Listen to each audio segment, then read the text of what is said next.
Bom dia, povo de Deus. Vamos chegando para mais esta manhã com Deus. Esta manhã é muito bom estar aqui. Vamos dar início a este momento em que vamos nos colocar na presença de Deus de forma consciente. Bom dia, Lídia. Vamos meditar e orarmos juntos com base no tabernáculo de Moisés.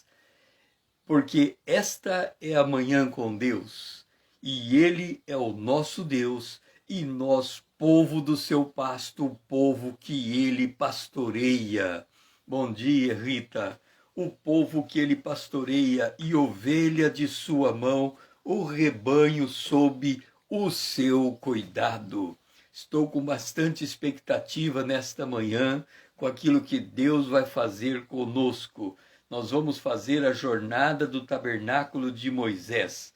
Lembra? O tabernáculo é a habitação de Deus na terra. Nós somos o endereço de Deus na terra. O Senhor, nós somos a casa de veraneio de Deus. Por que casa de veraneio? Porque Jesus está no céu, assentado à direita do Pai. De vez em quando ele desce à terra e escolhe uma casa para ele passar o dia e entrar nas atividades nossas naquele dia e viver a nossa vida. Então a gente é como uma casa de veraneio. Quando ele não faz isso, o Espírito Santo está em nós, fica preparando essa casa para a honra de recebermos a presença do Filho de Deus vindo até nós. Então traga mais alguém com você, mande aviãozinho, vamos juntos despertar o povo de Deus. Hoje nós vamos estar em 2 Coríntios, no capítulo 2. Esse capítulo é extraordinário, é um capítulo impactante. E nós vamos na Arca da Aliança, em 2 Coríntios, capítulo 2, o versículo 14. E o que diz o texto? Graças, porém, a Deus, que em Cristo sempre nos conduz em triunfo, e por meio de nós manifesta em todo lugar a fragrância do seu conhecimento. Deixa eu ler de novo, porque de repente passou alguma coisa despercebido.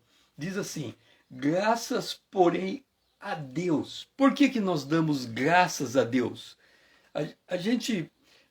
Quando a gente começa a refletir sobre a nossa vida, a gente coloca numa balança. E nessa balança, a gente diz assim: nós somos bem-sucedidos, nós somos mal-sucedidos. Geralmente, a gente considera a nossa balança descompensada. A gente acha que é mais mal-sucedido do que bem-sucedido. O Salmo de número 1, quando ele fala sobre o justo e distingue o justo do ímpio, o que ele diz lá no Salmo de número 1? Ele diz assim, que o justo é como uma árvore plantada junto à corrente de águas, e tudo quanto ele faz será bem sucedido. Olha só, o justo é como uma árvore que está plantada à beira da água, e tudo o que faz será bem sucedido. Vamos entender a palavra de Deus para que a gente possa fazer o link das coisas. Jesus disse assim: quem crer em mim, rios de água viva fluirão de si. Ora, nós aqui que estamos nesta manhã com Deus, nós cremos em Jesus, concorda? Eu creio em Jesus, você crê em Jesus? Se eu creio em Jesus, você crê em Jesus, rios de água viva estão fluindo de nós. Se rios de água viva estão fluindo de nós, quem nós somos? Uma árvore plantada junto à corrente de águas. Quem é a água que está correndo o tempo todo? A água que está correndo o tempo todo em nós é o Espírito Santo. Entenda uma coisa, lembra que nós comentamos que aqui está Deus o Pai, aqui está o Filho, o Senhor, e aqui está o Espírito Santo, que o amor do Pai é enviado pelo Espírito Santo ao Filho, E o Filho retransmite o amor ao Pai, e esse movimento é incessante e eterno. O Pai ama o Filho ama o Pai, e o Espírito Santo é o canal da expressão de um amor um para com o outro, o tempo todo movimentando esse amor. O detalhe é que o apóstolo Paulo disse que este amor do Pai com o Filho, por meio do Espírito Santo, ele é derramado sobre nós. E quando o Espírito é derramado sobre nós, é como se tivesse sobre nós uma cachoeira. Pensa nas 7 quedas de Itaipu. Aquela cachoeira, aquela água correndo o tempo todo. O Espírito Santo é como uma água derramada sobre nós o tempo todo, uma torneira que abriu e nunca se fecha. Isso nos coloca na mesma sintonia com Deus. Nós somos a habitação do Espírito de Deus. Nós somos uma árvore plantada junto a essas correntes de águas. E ali ele diz assim: tudo quanto faz é bem sucedido. E quando nós lemos Paulo escrevendo aos Coríntios, ele diz a mesma coisa. O Senhor sempre nos conduz em triunfo. Sempre nos conduz em triunfo. Não tem jeito de dar errado em nossa vida coisa alguma. É assim, a nossa vida está no nosso controle, mas de vez em quando a gente perde esse controle. E quando a gente perde esse controle, o Senhor não perde o controle. Ele continua no controle. Ele continua no controle. Eu não sei o que é essa palavra. Pericorese. Não sei. Ele está no controle. Então, a nossa vida, de vez em quando, está no nosso controle, mas quando a gente perde o controle dela, ele está no controle. Eu digo assim, eu pessoalmente, em algumas circunstâncias, posso perder. Deus nunca perde na minha vida. Ele nunca perde. Por quê? Porque todas as coisas concorrem para o bem daqueles que amam a Deus.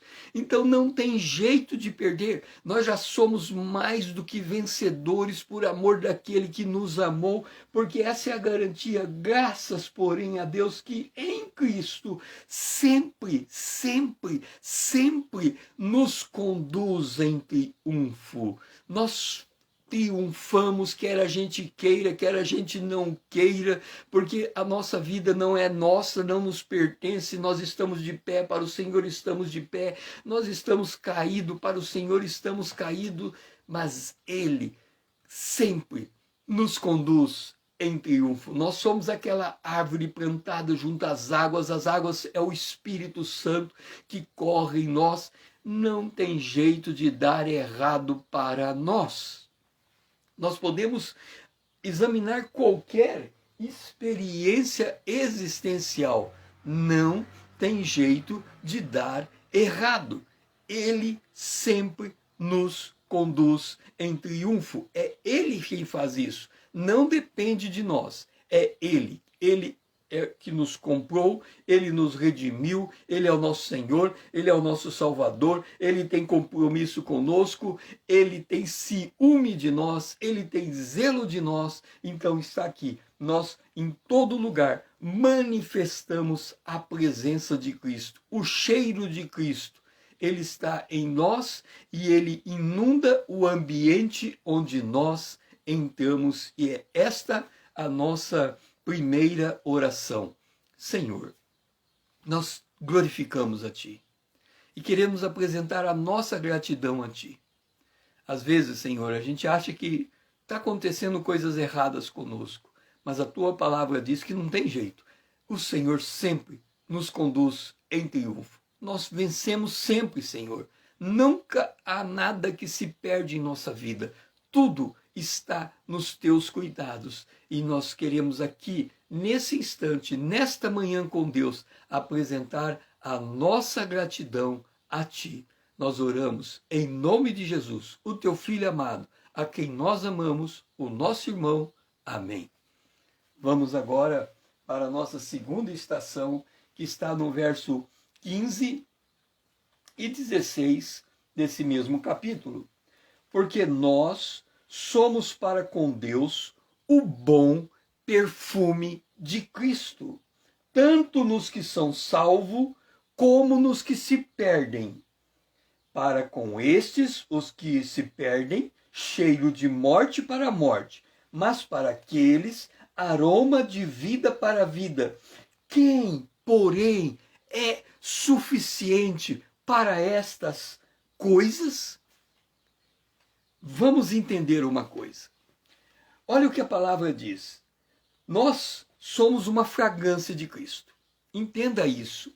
Aonde quer que você vá, você é uma fragrância de Cristo. É um bom perfume de Cristo. A presença de Cristo está com você. É assim. Você sabe que quando a gente anda na rua, hoje não mais, porque tem o Uber, e o Uber pode ser qualquer carro, não é? Mas lembra quando tinha táxi? Algumas cidades colocavam assim, que todo táxi tinha que ser amarelo. Então o táxi era um carro que tinha um negócio em cima, tá escrito táxi, com uma luzinha, igualzinha aquelas luzinhas de polícia, né? Mas só que está escrito táxi, o carro todo amarelo, um carro extremamente chamativo. Por que que o táxi era um carro extremamente chamativo? Porque se você precisasse de uma condução, estivesse a pé, com condição de pegar um táxi, você ia procurar um carro amarelo, com um negócio em cima. Ele é todo espalhafatoso. Tem pessoas que gostam de vestir com cores bem vivas, assim, daquelas que, quando você olha aquela pessoa, ela já chamou a tua atenção. Caiu porque as cores dela são cores berrantes, são cores gritantes. Ela está dizendo, eu estou aqui, olha a minha presença física, ninguém consegue me esconder. Eu estou como, ela é como uma... É aquilo que Jesus falou, não se pega uma luz e coloca debaixo, essa luz tem que ficar em cima para que todos vejam. E ela faz questão, pela sua maneira de vestir, que todos enxerguem a sua presença. Ninguém consegue olhar para aquela, passar despercebido. É como se ela tivesse injetado uma corrente de luz dentro dela e a lâmpada dela fosse daquelas mais poderosas. Então, nós somos esse bom perfume de Cristo. Agora, eu quero que você entenda uma coisa. Isso é que deixa muitos cristãos perturbados. A pessoa pensa assim, eu sou crente em Cristo Jesus, eu tenho o Espírito de Deus. Se eu tenho o Espírito de Deus, eu sou uma bênção, não é assim que a gente pensa? Eu sou uma bênção. A Bíblia diz, nós somos abençoados com todas as bênçãos espirituais nos lugares celestiais. Ok, nós somos uma bênção. E a gente pensa, se eu sou uma bênção, então em todo lugar que eu vou, esse lugar se torna um lugar abençoado. De fato, quando nós entramos em um lugar, este lugar se torna um lugar abençoado. Veja o caso de Ló. Ló morava em Sodoma e Gomorra. Em Sodoma, Deus queria destruir Sodoma, mas Deus não podia destruir Sodoma com Ló naquela cidade. Então o que Deus fez? Para destruir Sodoma, ele teve que tirar Ló daquela cidade para destruir a cidade. Então, aonde quer que a gente vá, a gente abençoa aquele lugar. Agora, o que eu quero chamar a atenção de você aqui? É que em qualquer lugar que a gente vai, tem gente, tem pessoas. Nós vamos, na nossa casa tem, o homem tem a sua esposa e tem seus filhos. A mulher tem o seu marido e tem os seus filhos. Os filhos têm os seus pais. Então, sempre tem pessoas em volta de nós. Se a gente vai no local de trabalho, em volta de nós tem colegas de trabalho. Se a gente vai na rua, em volta de nós tem outros pedestres andando conosco. Se a gente anda de carro, tem outros carros andando em nossa volta. Então, em qualquer lugar que a gente vai no supermercado, tem um monte de gente, tem gente repondo a prateleira, tem gente cuidando do caixa, tem gente vigiando o supermercado, tem um monte de gente em volta de nós. Em qualquer lugar que a gente vai, a gente é assim. A Bíblia diz que em qualquer lugar que a gente vai, nós somos o cheiro de Cristo. Então, não tem como a gente passar despercebido. Os homens que estão à nossa volta podem nem perceber a nossa presença. Mas a Bíblia diz que aqueles que estão mortos nos seus delitos e pecados, eles estão guiados pelo curso desse mundo, pelo príncipe da potestade do ar, pelo espírito que opera nos filhos da desobediência. Então, significa que quando a gente entra num ambiente, Os homens que estão naquele ambiente, as mulheres, podem não perceber que a gente é crente. Mas o espírito que está naquela pessoa, se ele é morto no seu delito, sabe da nossa presença porque viu a luz. Então ele fica preocupado. Ora, entrou um crente aqui, ali tem uma pessoa que não conhece a Deus. Se esse testemunha para aquele se converte. Se ele se converter, o reino de Deus aumenta. O reino de Satanás, o reino das trevas diminui. Então começa uma batalha espiritual. Satanás não quer que os outros saibam que nós somos cristãos. Então ele vai fazer de tudo para não saber. E aí vem aqui. Nós somos cheiros de vida para a vida e cheiro de morte para a morte. Eu quero te dizer uma coisa. Em todo lugar que você entrar, presta bem atenção nisso. Em todo lugar que você entrar, pode ser no hospital, pode ser na tua casa, pode ser no teu local de trabalho, pode ser em qualquer lugar, pode ser numa roda de amigos, em todo lugar que você entrar. Deus está dando uma garantia para você. Aquele lugar nunca mais será igual. Todo lugar que você entrar, aquele lugar nunca mais será igual. Aí você fala assim, que legal, eu vou entrar num lugar e esse lugar nunca mais vai ser igual. Significa que as pessoas vão ser cheias de Deus, significa que as pessoas vão se converter. Vírgula. Aqui está dizendo, o lugar nunca mais vai ser igual. Essa é a garantia que Deus dá para você, Ele dá para mim. Todo lugar que nós entrarmos nunca mais vai ser igual. O problema e o detalhe é este. Ele pode se tornar um lugar melhor ou ele pode se tornar um lugar pior. Entenda. Eu sou cheiro de vida para a vida. Quem receber o meu testemunho vai melhorar. Quem não receber o meu testemunho vai piorar. Então, quando eu entro no lugar, eu tenho que estar preparado para transformar aquele lugar, para perceber aquele lugar, um lugar extremamente abençoado ou um lugar extremamente inóspito. E um lugar que quer me pôr para fora. Lembra quando Jesus chegou naquela cidade com o demoniado e ele expulsou o demônio daquele rapaz, e o rapaz ficou no seu perfeito estado, sentado ao lado de Jesus. O que a cidade fez? Mandou Jesus embora, sai fora daqui, nós não queremos você. Então entenda isso, nós somos cheiros de vida para quem nos recebe, de morte para quem nos rejeita. A única garantia de Deus quando entramos em um lugar é que o lugar nunca mais será o mesmo. Agora, ele pode piorar.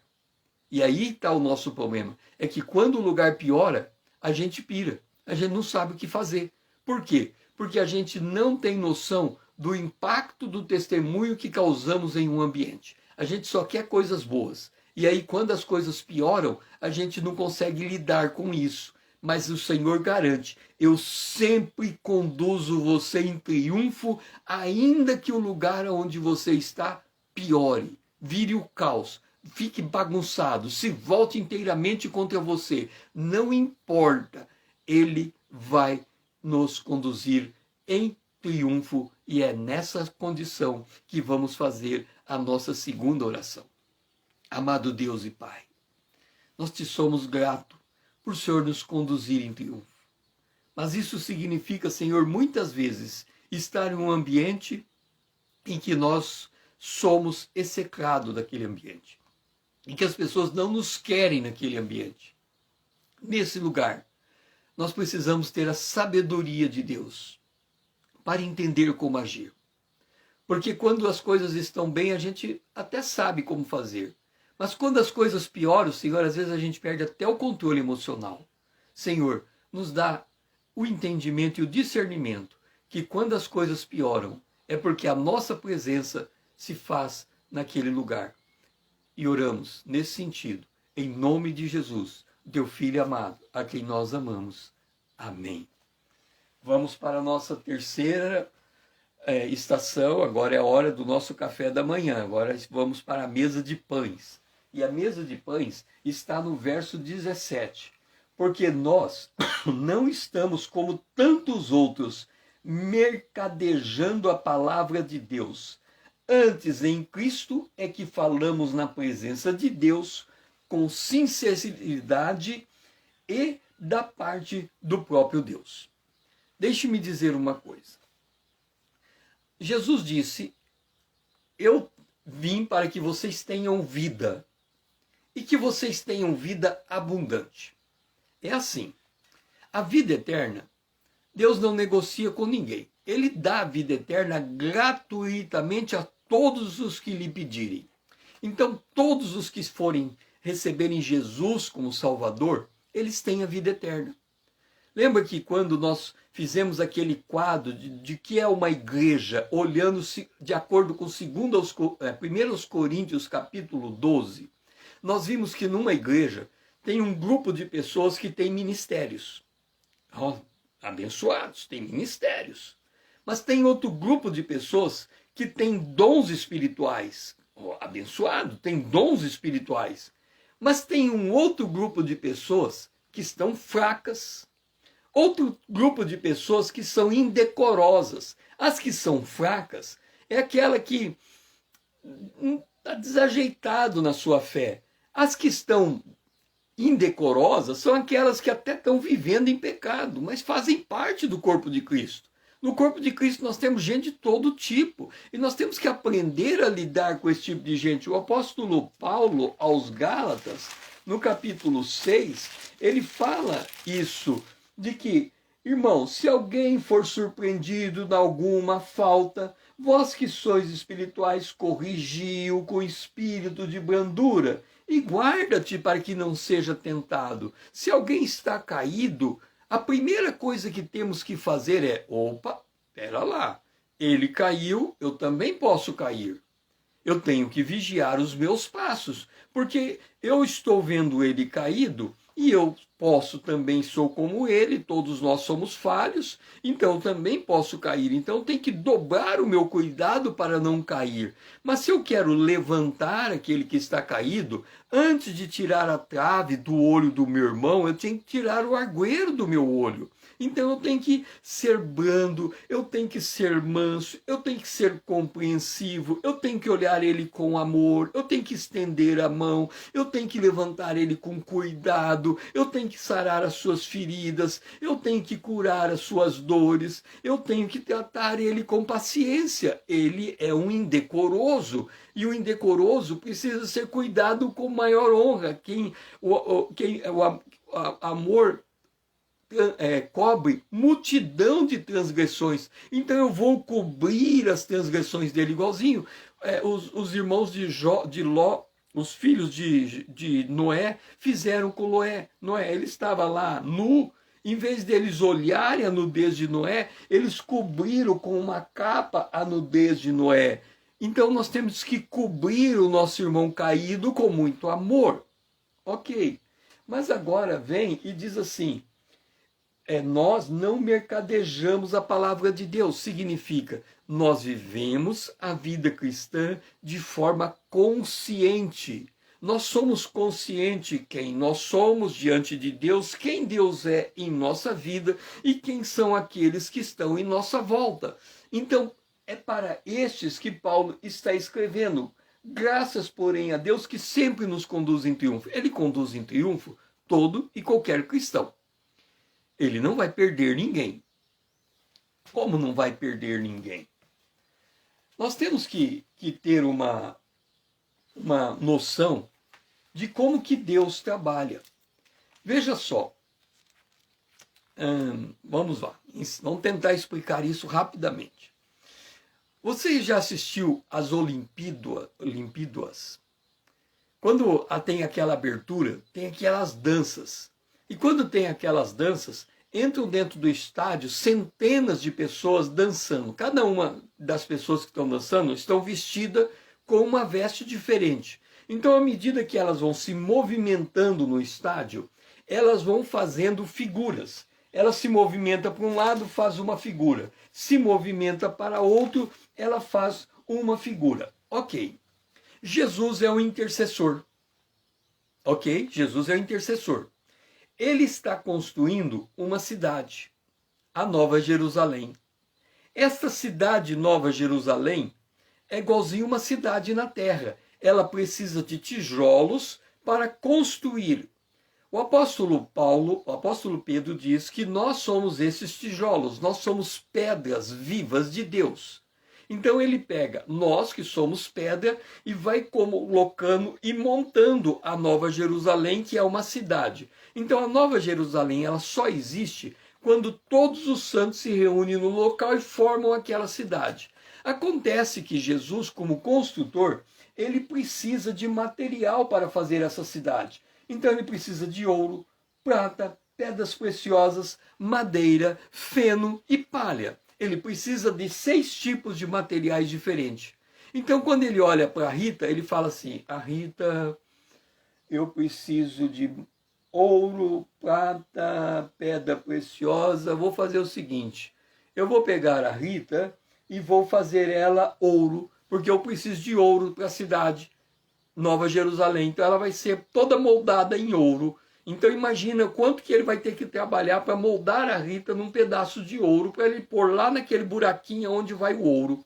Aí ele fala assim, a Lídia, preciso de prata, quer saber de uma coisa, eu vou fazer a Lídia de prata. Então ele vai interceder pela vida da Lídia, de forma que quando a vida dela terminar, ela tem o formato da prata, uma pedra de prata. Ele vai pegar essa prata e vai colocar lá. Aí ele fala assim, o César, eu preciso de palha, vou fazer César de palha. Aí, já que ele vai fazer o de palha, o que ele vai fazer? Ele vai puxar meu tapete e eu vou cair. Todo mundo vai pisar em cima de mim, vai pisar em cima de mim, vai pisar em cima de mim, vai pisar. E quanto mais pisa, mais palha eu viro. Quanto mais pisa, mais palha eu viro. E ele fala, olha, tá dando certo, ele virou palha. Aí eu viro palha. Aí ele vai e fala assim, agora eu vou levar para a presença de Deus a Rita, que é o ouro, a Lídia, que é a prata, e o César, que é a palha. E lá na presença de Deus, quando Deus olhar para dentro, ele vai encontrar sinceridade nos nossos corações. Por quê? Porque a Rita, que foi formada ouro, ela desejou ardentemente produzir aquele ouro. Então não só Jesus queria que a Rita fosse ouro, mas a Rita queria ser ouro. E quando as duas vontades se encontraram, ele formou o ouro. Quando a Lídia queria ser prata e Jesus orou para que ela fosse prata, quando as duas vontades se encontraram, a Lídia se tornou prata. E quando eu aceitei ser pisado pelos outros, aceitei ser a escória do mundo, aceitei ser humilhado, aceitei ser zombado, e eu fiz tudo isso por amor a Cristo, e eu aceitei essa posição, eu me tornei a palha de Deus. E aí, na presença de Deus, havia sinceridade, porque a gente aceitou que Deus pudesse viver, Jesus pudesse viver aquela vida que nós estávamos vivendo. E como nós sentimos a presença de Deus, não importando o que está acontecendo à nossa volta, porque tínhamos a fé, a convicção de que Ele sempre nos conduz em triunfo, nós sabemos que vamos gerar o tipo de material que Ele quer extrair de nós, porque Ele precisa construir uma cidade, e se faltar palha naquele dia, a cidade não vai ficar como é o desenho, e Jesus não pode falhar na sua obra. Por isso ele sempre nos conduz em triunfo, porque ele sabe exatamente o tipo de material que ele precisa extrair de nós. Por isso nós somos como um vaso na mão do oleiro. Ele molda, ele molda, ele molda, e para mudar e para moldar dói, e dói muito. Mas nós não mercandejamos a palavra de Deus, nós aceitamos o trabalho de Deus como ele é, nós não floreamos as coisas, nós falamos na presença de Deus com sinceridade da parte do próprio Deus, porque sabemos quem nós somos, sabemos o que Deus faz conosco, sabemos como que ele nos molda, sabemos da nossa responsabilidade na presença de Deus, e queremos cooperar junto Deus trabalha junto com o nosso livre-arbítrio. Exatamente isso, Lídia. Deus trabalha junto com o nosso livre-arbítrio e é assim que vamos orar. Pai, nós glorificamos a Ti, porque o Senhor não tira, Senhor, a nossa autonomia. Antes o Senhor quer a nossa voluntariedade, a nossa boa vontade, para junto com Teu Espírito nos moldar na imagem de Cristo. E é nesse sentido que nós oramos agradecidos, em nome de Jesus, o Teu Filho amado, a quem nós amamos. Amém.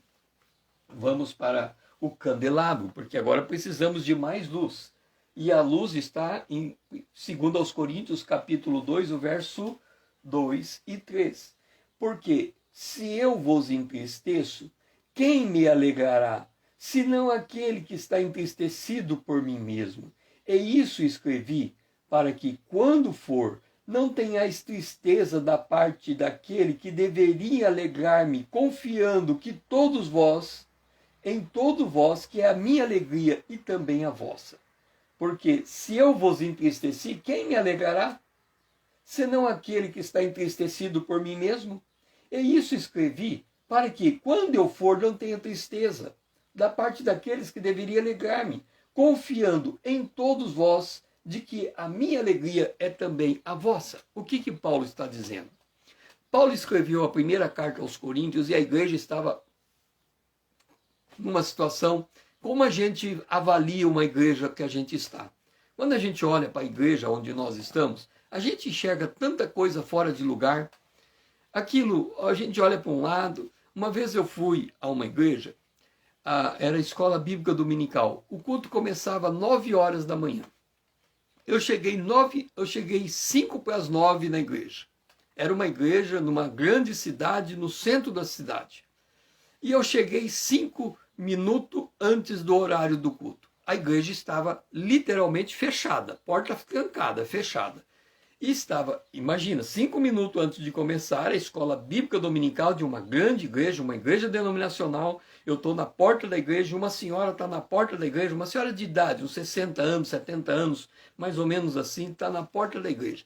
E ela brava, olha só, 5 para as 9, igreja fechada, onde que já se viu? E ela começou a meter a boca naquele povo da igreja, e tinha um prédio do lado da igreja. Ela falou, tá vendo esse prédio aqui? Eu olhei para o prédio, um prédio uns 8 andares, ela falou assim, eu moro nesse prédio. Sabe quem que mora nesse prédio? A esposa de não sei quem da igreja aqui, que é uma pessoa muito importante, ela mora nesse prédio. Imagina você, ela contando para mim, eu estive doente, ninguém foi me visitar. Na minha frente mora uma pessoa, ela falou, e essa pessoa, ela não conhece a Cristo. E essa pessoa foi a única, ela percebeu que eu não estava saindo de casa, e ela bateu na porta da minha casa para saber como que eu estava. E eu estava muito enferma, e aquela mulher me ajudou naqueles dias. Mas tinha um monte de gente que mora no mesmo prédio que eu, da mesma igreja, e nem aí comigo. E aquela mulher começou a murmurar e reclamar, e murmurar e reclamar, e eu fiquei ouvindo ela e a porta da igreja fechada. Aí depois que ela contou tudo que estava errado, eu disse assim, minha senhora, posso te falar uma coisa? Ela, sim. Eu falei, a senhora está certa, tudo isso está errado. Mas a Abacuque diz assim, Senhor, aviva a tua obra no meio dos anos, notifica. A senhora sabe por que a igreja precisa de um avivamento? Ela olhou, não, por quê? Eu falei, porque ela precisa de um avivamento porque está dando tudo errado. Porque a igreja está fora da vontade de Deus. Então ela precisa ser avivada, ela precisa voltar ao primeiro amor. Então tudo que a senhora está descrevendo é exatamente a situação da igreja, do quanto ela precisa de intercessores. Agora, se a senhora não pegar tudo isso e não transformar em intercessão, a igreja vai continuar do jeito que está. Porque a igreja... Paulo diz assim: desperta tu que dorme, levanta-te de entre os mortos e Cristo te esclarecerá. Então Paulo, que escreveu a primeira igreja aos Coríntios, a primeira carta aos Coríntios, ele diz assim: gente, vocês estão errando aqui, vocês estão errando ali, vocês estão errando acolá, vocês estão errando aqui. E quando a gente fala que alguma coisa está errada, a pessoa que está naquele erro, no primeiro momento ela não gosta daquilo. Ela já faz errado, ela já sabe que está fazendo errado, aí você vem e fala que ela está errada, e aí ela fica revoltada com você, porque ela já está revoltada com ela mesma, e aí vira o caos. É por isso que Paulo disse aos Gálatas que se eu quiser repreender alguém, eu tenho que fazer com muita brandura, com muito cuidado, com muito tato, porque uma pessoa que está fazendo algo errado, ela já está consciente do seu erro. Não preciso eu chegar para ela e falar: você está errado. Ela fala: eu sei que eu estou errado. Ou, se ela usa um pouco de Bíblia, ela ia falar assim: mas Paulo não escreveu: eu não faço aquilo que quero, aquilo que eu não quero, aquilo que eu quero não faço, e aquilo que eu quero eu não faço. Que miserável homem que sou, quem vai me livrar do corpo dessa morte? Essa é a situação da pessoa que está errada no seu erro. Ela não está contente consigo mesma. Então, se eu chegar para ela e falar assim: você está errada, hein? É a mesma coisa que eu pegar ela e empurrar para o precipício. Quer dizer, ela já fala: eu estou errado, eu estou errado, eu estou errado. Que miserável que eu sou, que miserável que eu sou. Aí você chega e fala: você é miserável mesmo. Você está errado aqui, aqui, aqui, aqui. Ela fala: e ainda você vem e me diz isso? É como se você pegasse a pessoa e empurrasse ela no abismo. Cai de vez. Não é assim que a gente levanta alguém que está caído. Então Paulo escreve e diz: olha, eu entristeci você, então eu fiquei triste. Porque se você é a minha alegria e eu sou responsável pela tua tristeza, então quem sou eu? Olha só, Paulo não fez nada errado, a igreja estava fazendo as coisas erradas. Paulo só tentou corrigir, mas ele percebeu que a palavra de correção dele tinha causado ainda mais tristeza naquele povo. E ele escreve a segunda carta arrependido e fala: o que eu fui fazer? Eu abordei tudo errado, não devia ter falado desse jeito com vocês. Vocês são a minha alegria. Quer dizer, Paulo estava conectado com aquele povo, não é como aquela mulher que estava batendo em todo mundo à volta dela, ninguém servia, o porteiro não abriu a igreja na hora, aqueles que moram não vivem. Então, a pessoa sente, ela pega aquelas dores e ao invés de transformar aquela dor num motivo de intercessão, num clamor diante de Deus e dizer: Senhor, tem misericórdia de nós, olha o lugar em que nós estamos, Senhor, tem misericórdia de nós. Não, ela vai e pega e olha para tudo aquilo e aumenta a carga. E ela se torna uma crítica sobre aquilo e ela causa ainda mais tristeza. Nós temos que mudar. Com sabedoria e muito amor é que temos que tratar as coisas. Então Paulo fala: eu escrevi para que quando eu for, eu não tenha tristeza, vocês já tenham colocado tudo de volta no lugar. Então a palavra de Deus, quando ela vem para nós, é para colocar tudo de volta no lugar. Esse é o papel do Espírito Santo. Nós somos casas de veraneio de Deus, no sentido em que o Jesus que está sentado na casa de Deus, lá em cima, ele quer de vez em quando fazer uma visita nas casas dele de veraneio na terra, que somos nós, a habitação. O Espírito Santo dentro de nós tem o papel de colocar as coisas em ordem, porque quando tudo estiver em ordem, a glória de Deus é derramada sobre nós. Mas se a glória de Deus for derramada sobre nós sem que as coisas estejam no seu devido lugar, aquilo é um peso de morte para nós. A gente não suporta. É igualzinho, lembra quando Deus vai ao jardim do Éden visitar Adão com toda a alegria do mundo? Ele fala: Adão, meu amigo, meu irmão, meu camarada, onde você está? Quero conversar com você. Cadê Adão? Escondido, envergonhado e nu, porque não podia estar na presença de Deus. Então Deus não pode vir de qualquer maneira na nossa casa. Quando eu falo Deus, o Pai e o Filho, eles não podem descer, porque se eles descerem com nós desarranjado, nós vamos entrar envergonhados para baixo da cama e nos esconder de Deus. Então o Espírito Santo fica dentro de nós, ajeitando as coisas. Coloca aqui no lugar, coloca aqui no lugar, coloca ali no lugar. E para que esta obra aconteça, nós precisamos de intercessores. Por isso que aqueles que estão entristecidos com a palavra de Deus precisam mudar o seu procedimento e sentir de novo alegria. E o nosso papel é voltar a trazer alegria para o meio do povo de Deus. E é nesse sentido que vamos orar. Pai, nós somos instrumentos. Ainda que a nossa presença possa ser cheiro de morte, o nosso papel é trazer alegria naquele lugar. Por isso que nós temos que tratar todos com brandura, Senhor. Todos com tato, com cuidado, com amor. Então, Senhor, nos dá essa sabedoria para que a gente não se perca em um ambiente desorganizado e desajeitado, mas que a gente saiba colocar as coisas de volta com muito tato e cuidado, para que a presença do Senhor se manifeste naquele lugar em brados de alegria. Essa é a nossa oração, em nome de Jesus, o teu Filho amado, a quem nós oramos. Amém. Agora, já saímos do lugar santo e vamos para o pátio. A coisa vai apertar um pouquinho mais, porque agora nós estamos na pia de cobre. A pia de cobre é como uma bacia de água. A água é a palavra de Deus. Nós olhamos nela e queremos que a imagem que estamos vendo, que é a palavra de Deus, seja a nossa própria figura. Então nós queremos nos moldar em conformidade com essa palavra. Então vamos para o verso 9. A quem perdoais alguma coisa, também eu perdoo, porque de fato, o que tenho perdoado, se alguma coisa tenho perdoado, por causa de vós o fiz na presença de Cristo.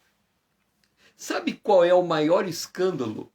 Jesus disse assim: ai, por quem vem o escândalo? Melhor seria pegar esse cara que está trazendo escândalo na casa de Deus, colocar uma pedra no seu pescoço, amarrar, jogar ele dentro do mar e ele afundar. Quem traz escândalo na casa de Deus tem que ser jogado no mar. Ok. Nós temos um caso muito conhecido aí de uma mulher que se diz pastora e que matou o marido e que é membro, é crente. Ok. Eu pergunto para você, esta mulher que colocou na posição de pastora, se for verdade o que é dito, que ela matou o esposo, ela está trazendo escândalo para a igreja? Escreve aí, sim ou não. Esta mulher que, sendo crente, sendo pastora e sendo acusada da morte do seu esposo, se for verdade isto, o comportamento dela está trazendo escândalo à igreja? Sim ou não? Me diz. Ela está ou não está trazendo escândalo à igreja? Quem está desviado está trazendo escândalo à igreja? Sim ou não? Escreva, o que você acha? Sim ou não? Você acha que está trazendo escândalo à igreja? Pois agora se surpreenda, ela não está escandalizando a igreja. Vou falar de novo. Quem está desviado, quem está em pecado, não está escandalizando a igreja de Cristo. Quem está em pecado não traz escândalo para a igreja de Cristo. Captaram?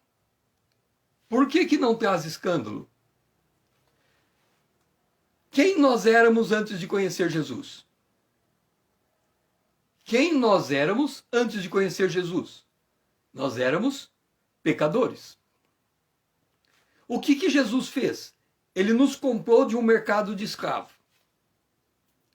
O que ele fez? Ele nos justificou sem que nós fizéssemos nada para sermos nova criatura. Ele nos declarou justo sendo nós pecadores. Ele nos perdoou de tudo aquilo que nós fizemos. Ele nos deu uma nova vida. Nós somos filhos e filhas amadas de Deus. Ele é o nosso pastor. Nós somos ovelha do pasto dele. Se nós estamos de pé, o Senhor está nos segurando de pé. Se nós estamos caídos, o Senhor é que nos deixou cair. Porque o Senhor corrige ao filho que ama. E as formas como ele corrige quem ele ama, pode acontecer de que aquele que está vivendo em pecado, o pecado se manifesta para todo mundo, porque ele pode estar expondo aquilo que está escondido, porque ele disse que tudo aquilo que está escondido virá à tona. Então você olha alguém em pecado, o que ele está fazendo? Ele está trazendo à tona aquilo que está escondido. Isso é escândalo? Não. Isto apenas mostra qual é a verdadeira natureza do homem. O homem não é super-humano. Ele tem que cuidar como ele caminha. Porque se ele não fizer com sabedoria, ele vai escorregar e vai cair. E se ele cair, isso é da natureza humana. Isso não deveria causar nenhum escândalo para quem quer que seja. É por isso que Jesus morreu na cruz. Ele morreu para salvar. Ele é o libertador. Ele é o redentor. Então a pessoa está de pé. É ele que levantou. Está caída. Ele deixou cair. É ele que controla. Ele edifica a igreja. Então, ninguém que está caído em pecado é escândalo para a igreja, porque isso é esperado do ser humano. Se ele andar com Deus, ele está de pé. Se ele perder o primeiro amor, ele está caído. Quando a gente vai no livro do Apocalipse, Jesus disse: lembra-te de onde caíste. Ora, quando nós acordamos assentados nos lugares celestiais em Cristo Jesus. E quando a gente cai é do lugar alto. Então é lembrar do lugar de onde caiu, é lembrar do lugar alto onde a gente estava sentado. E não lembrar do pecado. Não é o pecado que faz a diferença, é a posição em Cristo que faz a diferença. O meu povo cometeu duas maldades, a mim me deixaram e cavaram cisternas ruínas, cisternas rotas que não retêm água. Só existe dois pecados. O primeiro pecado, deixar Deus. O segundo pecado, a soma de tudo. Então, se você está olhando alguém em pecado, aquele pecado que ela está aparentemente te causando escândalo, na verdade, é só as cisternas rotas que não retêm água, porque o primeiro pecado dela foi ter abandonado a Deus. Então Deus diz: lembra de onde você caiu, volte para onde você estava, assuma de novo a sua posição. Qual é o maior escândalo? Que Jesus não consegue entender isso. É o escândalo de falta de perdão. Paulo diz: a quem perdoais alguma coisa, eu também perdoo, porque de fato tenho perdoado, para que Satanás não alcance vantagem sobre mim. O escândalo não é a mulher em pecado, ainda que se for o caso que tenha matado seu marido, isso não é escândalo. Escândalo é não perdoar. A Bíblia, Jesus disse: o Pedro perguntou até quantas vezes eu tenho que perdoar meu irmão. Jesus disse até 70 vezes 7. 70 vezes 7 dá um perdão a cada 2 minutos do dia. A cada 2 minutos do dia eu tenho que liberar um perdão. O que causa escândalo na casa de Deus não é o pecado na casa de Deus. O que causa escândalo na casa de Deus é a incapacidade de perdoar o pecador, a incapacidade de compreender o pecador, a incapacidade de agir com brandura com o pecador, a incapacidade de abraçar o pecador, a incapacidade de trazer o pecador de volta, a incapacidade de buscar a ovelha perdida, deixando as 99 no rebanho. É isso que causa escândalo para Jesus. O que ele espera é que o seu povo perdoe. Satanás sabe disso, por isso que Satanás, ele trava o perdão. Ele quer que as pessoas sejam perfeitas, eles querem que a pessoa seja igualzinho a Deus, andando como Deus, nunca errando, nunca pecando. E quando a pessoa peca e ela se quebra, ninguém vai mais buscar a ovelha perdida. Isso é que é escândalo. O escândalo não é a pessoa caída. O escândalo é a falta de amor para buscar essa pessoa. E agora, nós temos que olhar para nós mesmos e dizer: Senhor, a quem nós não estamos perdoando? De que forma Satanás está tendo vantagem sobre nós? Que laço Satanás armou na nossa vida, que endureceu o nosso coração e a gente não libera o perdão. Nós queremos ser igual a Jesus. Então nós temos que aprender a liberar perdão, a perdoar e ser perdoado.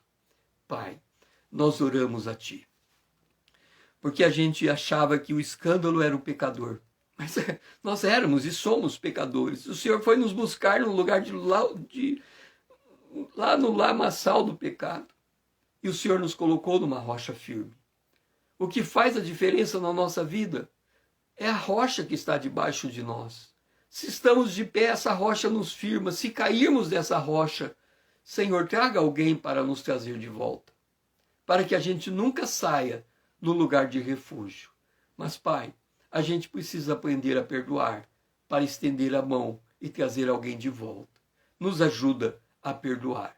Nos ajuda a não nos escandalizarmos com o caído, mas a nos escandalizarmos com o nosso coração endurecido, que não alcança o caído. É isso que nós oramos, em nome de Jesus, o teu Filho amado. Amém. Vamos agora para a nossa carta, que é o verso seguinte, o verso 10. Nós lemos o verso 9. Eu troquei o texto, na verdade, a pia de cobre deveria ser o 9, eu falei o 10. Então vamos voltar para o 9. E foi por isso também que vos escrevi, para ter prova de que em tudo sois obediente. A quem perdoais, eu perdoo. Em prova, aonde que está a prova da nossa obediência? Na capacidade que temos de perdoar. Na capacidade que temos de perdoar. Há um texto na Bíblia que uma vez eu li alguém dando explicação dele, não lembro quem deu a explicação, mas é verdade. Veja como que a gente entende as coisas erradas. Um dos salmos mais preciosos da Bíblia é o Salmo 133. Quando as pessoas encontram uma igreja dividida, elas leem o Salmo 133 porque diz assim: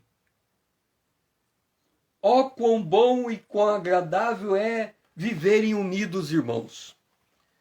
Só que, quando a gente lê esse salmo, qual que é a ideia que nós temos do salmo? Imagina uma igreja dividida. Tem alguém em pecado, tem alguém brigando contra a liderança, alguém contra o pastor contra a ovelha. A igreja está aquela descrição que você, olhando para uma igreja, você fala, olha, essa igreja está só na graça. Ok, imagina essa igreja aí. Aí você chega lá e o pastor fala assim, ô Rita, ô Lídia, vem aqui, vocês hoje, cada uma na sua cidade, hoje vocês têm a oportunidade de dar uma palavra na igreja. Aí você fala, agora, chegou minha vez, eu vou colocar ordem na casa.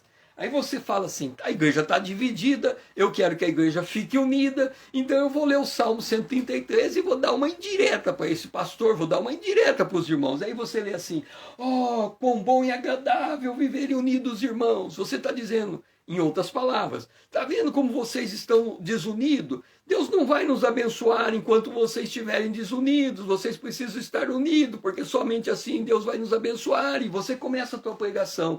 Aí você fala assim, é como se vocês estiverem unidos, é como a barba que desce na barba de Arão, que desce na gola de Arão. Arão, Arão, Arão. Pera lá. Arão?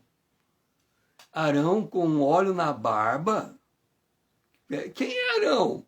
Arão é o irmão de Moisés. É verdade, Arão é irmão de Moisés. Pera lá. Moisés é aquele homem que foi na presença de Deus, ficou 40 dias por lá. 40 dias.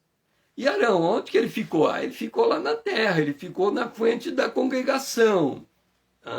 Arão é aquele cara que ficou lá na frente da congregação, é verdade. Moisés na presença de Deus, Arão. O que Arão fez na frente da congregação? Um bezerro de ouro.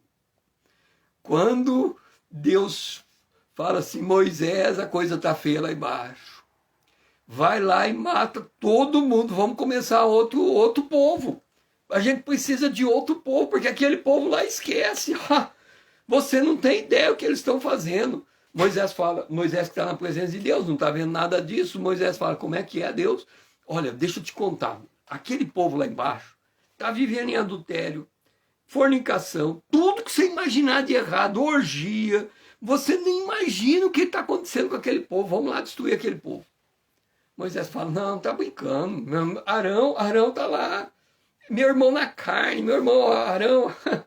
Arão, eu confio em Arão tá lá embaixo.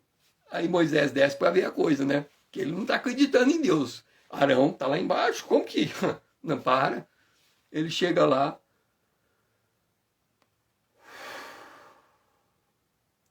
Arão, eu não esperava isso de você.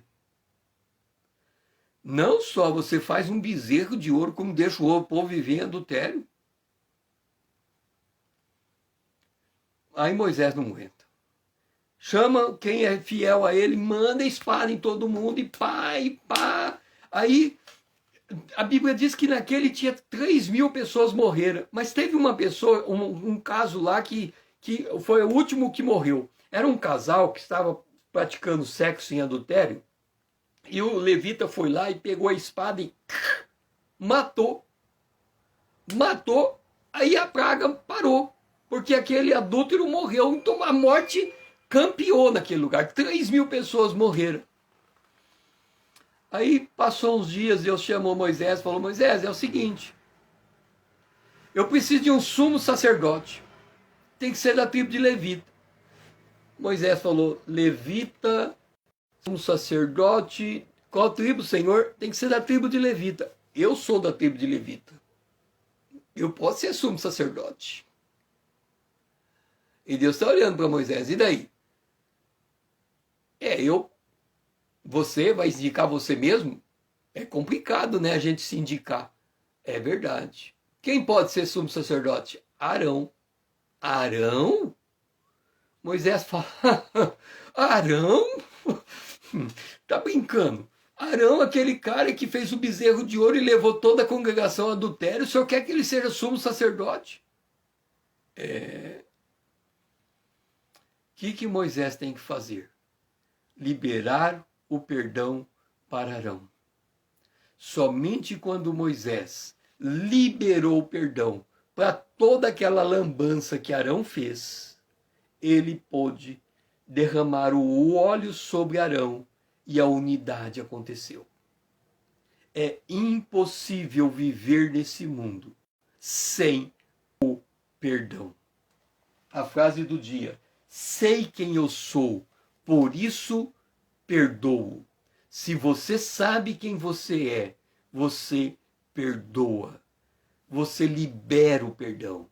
Você tem que primeiro perdoar o que a pessoa fez para depois tratar com a pessoa.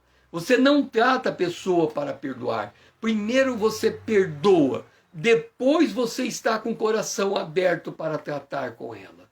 Então, esta é a frase do dia. Se você sabe quem é, se eu sei quem eu sou, nós liberamos o perdão. E que o Senhor possa nos abençoar nesse dia para termos um coração perdoador. Nós somos cheios de vida e amamos. Nós somos cheios de morte e perdoamos. Não importa a situação, o amor sempre vai ser liberado, ou em forma de graça, ou em forma de perdão. Pai, nós oramos a Ti nesse dia, para que nós tenhamos este coração perdoador, para que Satanás não alcance vantagem sobre nós. Que a gente mude essas chaves, Senhor. Escândalo não é o pecado, escândalo é não perdoar o pecador.